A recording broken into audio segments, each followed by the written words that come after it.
Je m'appelle François Darro, je suis chargé de recherche au Musée national Picasso Paris et j'ai travaillé sur l'exposition L'art dégénéré, le procès de l'art moderne sous le nazisme.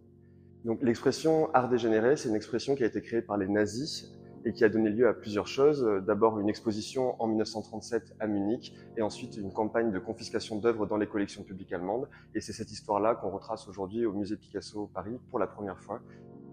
L'expression art dégénéré, donc c'est une expression à manier avec des guillemets, et donc dans le titre, on a choisi de placer les guillemets au niveau du mot dégénéré, ce qui n'était pas le cas, ce qui était en fait l'inverse de l'exposition de Munich, où c'était le mot art, Kunst, qui était mis entre guillemets, puisque pour les nazis, les œuvres qui étaient exposées alors, des artistes modernes, de Picasso à Gross, de Kandinsky à Marc Moll, étaient considérées comme étant dégénérées.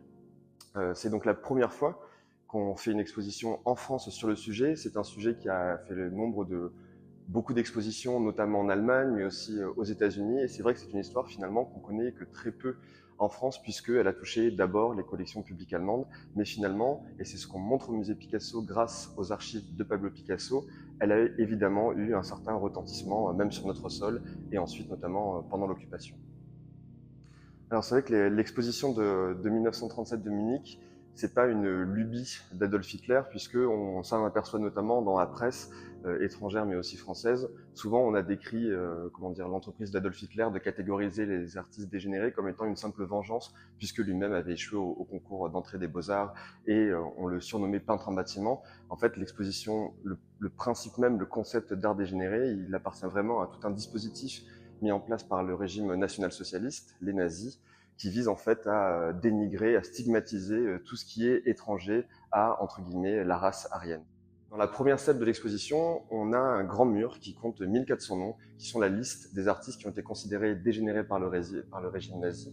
Et donc cette liste de 1400 noms, en fait, c'est vraiment un grand amas de beaucoup d'individualités avec des parcours qui sont tout le temps singuliers, puisqu'on a à la fois des artistes qui étaient vivants lors de l'entreprise dans les années 30, type Picasso, mais on a également des artistes qui étaient morts. On pense notamment à Vincent van Gogh, aussi à Franz Marc, dont on présente une œuvre dans l'exposition. Et ce qui est intéressant justement, c'est qu'en fait les nazis ne font aucune distinction entre les artistes allemands, les artistes étrangers, espagnols, français, Matisse comme Georges Gross, Kandinsky comme Pablo Picasso. L'intérêt de faire cette exposition ici, c'est que évidemment le nom de Picasso apparaît dans cette liste, et puisqu'il est un peu considéré finalement comme étant l'un des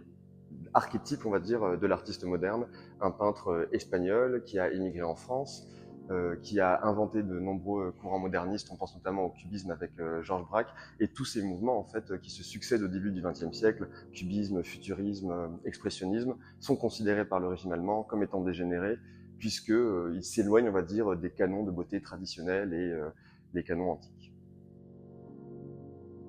C'est assez fort et émouvant de commencer par la présentation de ces sculptures, puisqu'elles portent en elles en fait les stigmates de l'histoire un peu et cette violence qui les a marquées. Et malgré tout, on reste ébahi par la puissance évocatrice de ces œuvres, un peu finalement comme lorsqu'on se déplace dans un musée archéologique et qu'on est frappé par la beauté des sculptures antiques abîmées.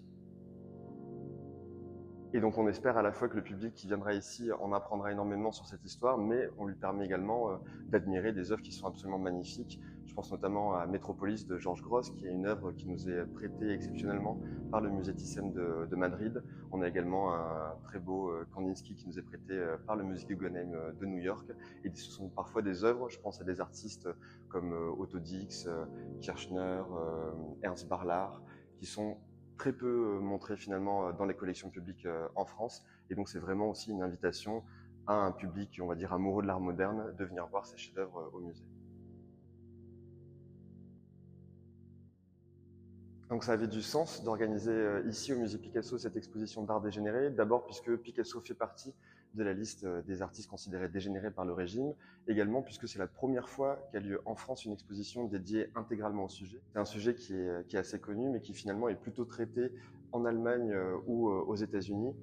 Et donc c'était important, ça nous apparaissait important de présenter, on va dire, un nouvel éclairage sur cette période sombre de l'histoire et dont Picasso fait partie. L'un des fils rouges qu'on retrouve tout au long de l'exposition, ce sont un appareil documentaire qu'on a mis en place, qui sont en fait constitués à partir des archives personnelles de Pablo Picasso, dont on dispose au musée et qu'on a disposé tout au long de l'exposition et qui nous permettent en fait, puisque Picasso était abonné à un service de presse qui lui envoyait chez lui directement différentes coupures qui venaient des journaux français, mais aussi de toute la presse européenne, belge, espagnole, italienne.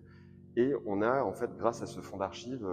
de 1937 à 1941, beaucoup d'occurrences en fait, qui nous permettent de suivre le regard français et donc d'implanter aussi cette histoire qui est très allemande sur le sol hexagonal. Le but de cette exposition, il est double également, puisqu'on fait à la fois une exposition d'histoire de l'art, avec tout cet appareil documentaire, où on remet en contexte, notamment dans la scénographie avec des agrandissements, mais en même temps, ce qu'on a essayé de faire, c'était aussi, malgré tout, une exposition de beaux-arts, puisqu'on montre des chefs-d'œuvre de l'expressionnisme allemand, mais pas que.